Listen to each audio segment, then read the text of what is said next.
Welcome back to Speak Smart. Ready for another deep dive. Absolutely. You know how this works. Our listeners share something interesting, And we jump right in. pulling out the best bits. Today's topic. Describing job responsibilities in English.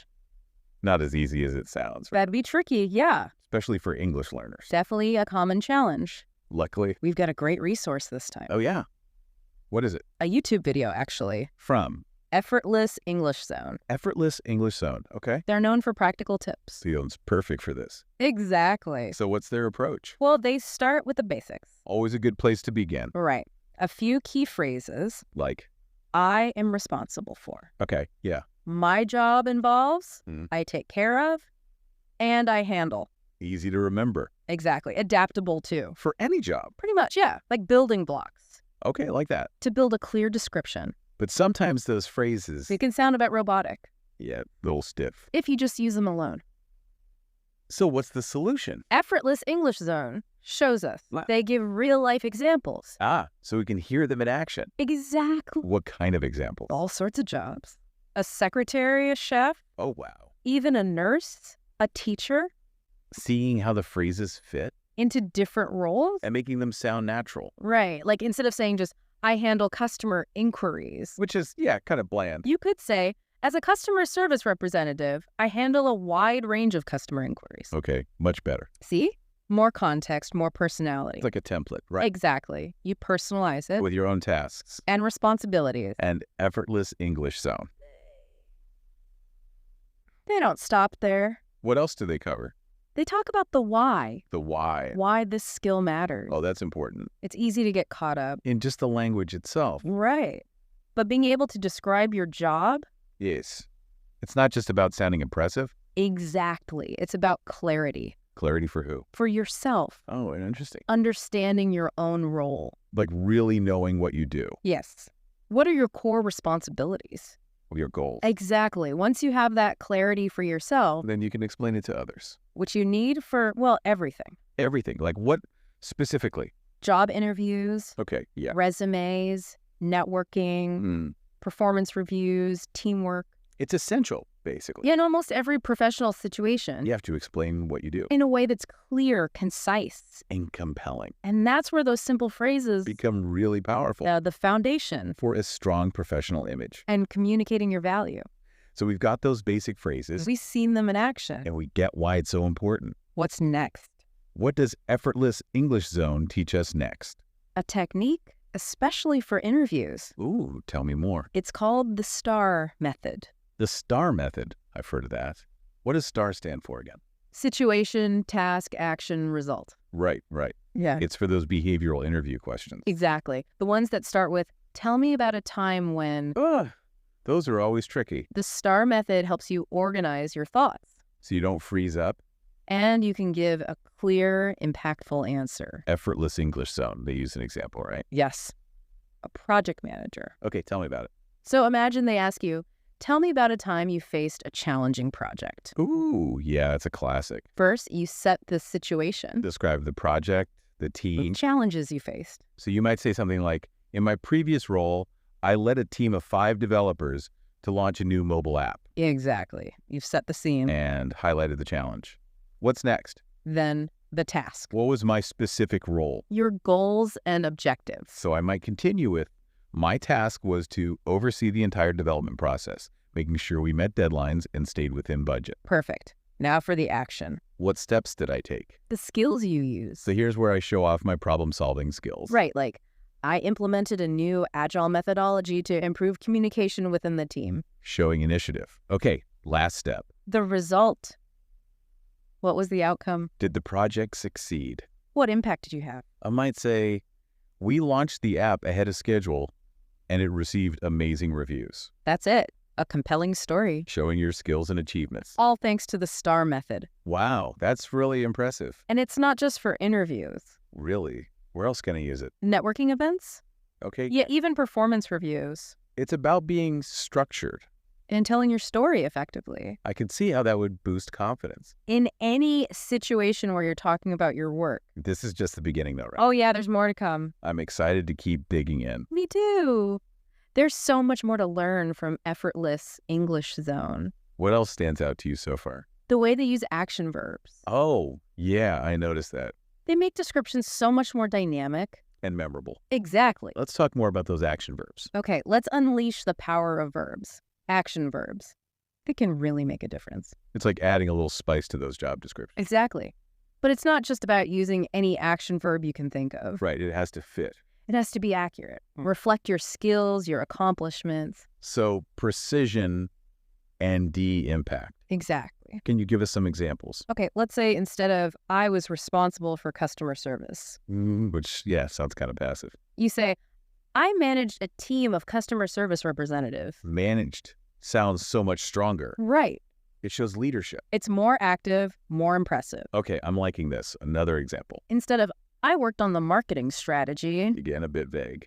you could say I developed the marketing strategy. Developed implies creativity, strategy. Exactly. Worked on. Just doesn't have that same punch. You're getting it. Okay, I'm sold on action verbs. Yeah.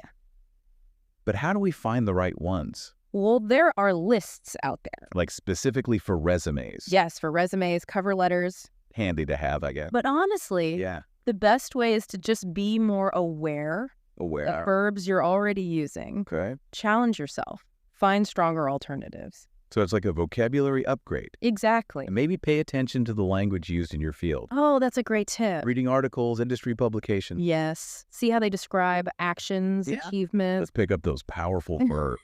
Exactly. You know, this reminds me of something else Effortless English Zone talked about. What's that? Tailoring your language Yes. to the situation. Knowing your audience Because obviously you wouldn't talk about your job the same way at a job interview. versus your friends. Right. So in a job interview, It's all about being professional, highlighting your skills, using formal language. impactful verbs. So something like, I spearheaded the project and exceeded all expectations, Perfect example. but with colleagues at a happy hour, You can be more relaxed. more conversational. Like, yeah, I basically ran the show and we totally nailed it. Well, maybe tone down the slang a little. Okay, fair enough. But you get the idea. It's about matching your language to the context. Effortless English Zone. They had some good examples of this, right? Yes. Describing the same job differently. What was one of them? They used a graphic designer. Okay, how would they describe their job in an interview?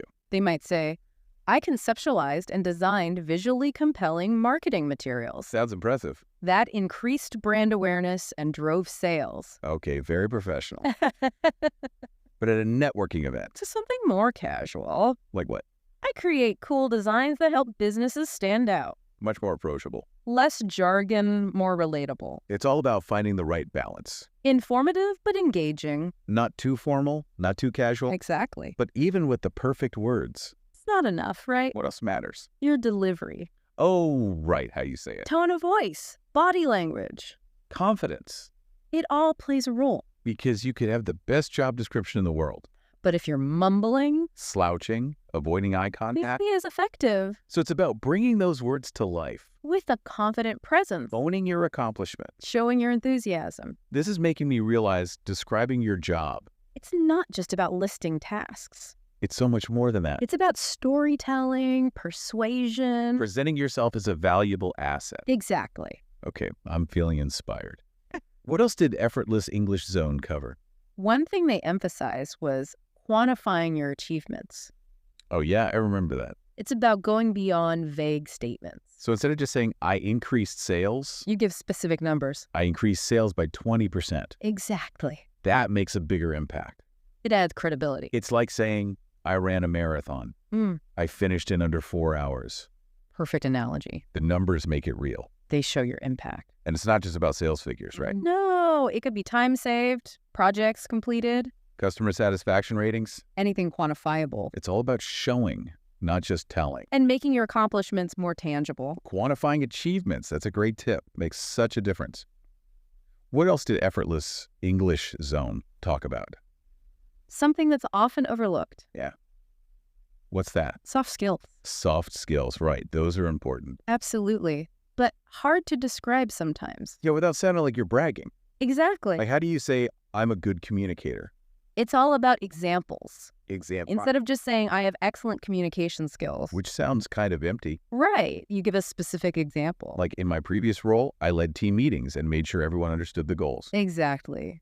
Showing, not telling. Okay, I get it. What other soft skills did they mention? Problem solving, teamwork, adaptability, leadership, time management, the list goes on. All essential skills. And you can weave them into your job descriptions. How so?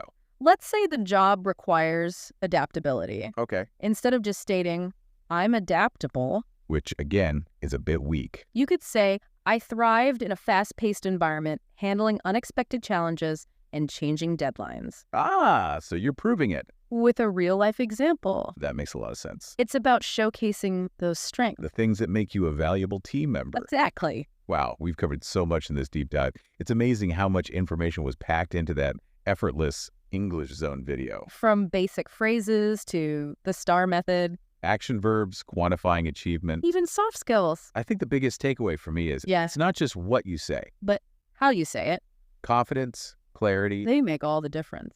Any final words of advice for our listeners? Just practice. Practice, practice, practice. The more you practice describing your job, Using these techniques, the more confident you'll become. don't be afraid to experiment with language. Find what works for you. And remember, everyone starts somewhere. Just be persistent, keep learning.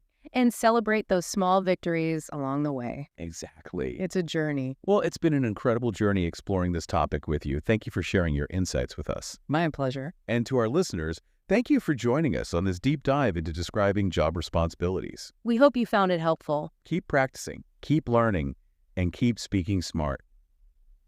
Thank you for listening to the Speak Smart podcast.